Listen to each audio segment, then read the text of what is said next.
Isang naging sorpresa ang pagdating ni Michael Jordan sa halftime ceremony sa pagpaparangal sa 75 greatest player ng NBA, na kung saan ang pangalan niya ang huling tinawag sa mga nasa listahan. Ito nga ay dahil hindi inaasahan na siya ay makakadalo sa nasabing event dahil sa kasabay na araw din na yun ay dumalo siya sa Daytona 500 sa Florida upang suportahan naman ng NASCAR team na pag-aari din niya. Subalit maging ito ay naging usap-usapan din sa Twitter dahil nga daw sa mas malakas na pag-cheers kay Jordan kaysa kay LeBron nang tawagin nga ang pangalan niya. Kaya naman iba't ibang pangangantyaw sa Twitter ang naglabasan na parang nasa pawan nga daw ni Michael Jordan itong si LeBron sa mismong Cleveland pa. Matatanda na may mga debate na naglalabasan patungkol sa pagiging GOAT at silang dalawa ang pangunahing naiuugnay dito. Kaya naman hindi maiiwasan ng iba na bigyan ng kontrobersya ang pangyayaring ito. Bagaman naglabasan ng mga samut-saring komento, pero para sa dalawa ay mukhang baliwala lang ito at nakita pa nga sila na magkayakap sa court matapos ang seremonya.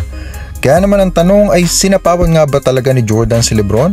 Kayo na po ang bahalang humusga. Samantala, sa ibang mga NBA balita, bago mag-umpisa ang All-Star, isang announcement mula sa Phoenix Suns ang inilabas na itong si Chris Paul, ang kanilang veteran All-Star point guard, ay hindi makakapaglaro ng 6 hanggang 8 linggo. Matatandaan na sa huling laban nila kontra Clippers ay nasaktan ng kanang hinlalaki ni Paul sa isang play.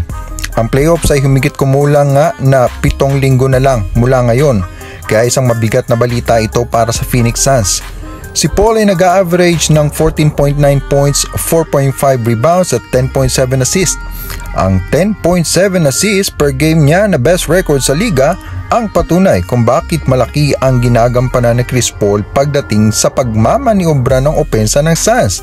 Isama mo pa dyan ang 48.7% niya sa perimeter na isang asset din niya. Kaya naman sa pagkawala niya ay isang malaking dagok ito para sa Suns. Maaaring maging backup ni Paul si Cameron Payne kung makakabalik na siya pagkatapos ng All-Star dahil sa natamo niya ring injury. Maganda ang laruan ay pinakita ni Payne lalo pa nung nawala din si Paul sa unang 2 laro nila noong nakarang taon sa first round ng playoffs kontra sa Lakers, na kung saan ay naipanalo nga nila ang laro. Sa kabila nito ay kumpiyansa pa rin ng Suns na mapapanatili nila ang top spot nila sa liga dahil na rin sa malaking agwat ng Suns na 6.5 games sa GSW.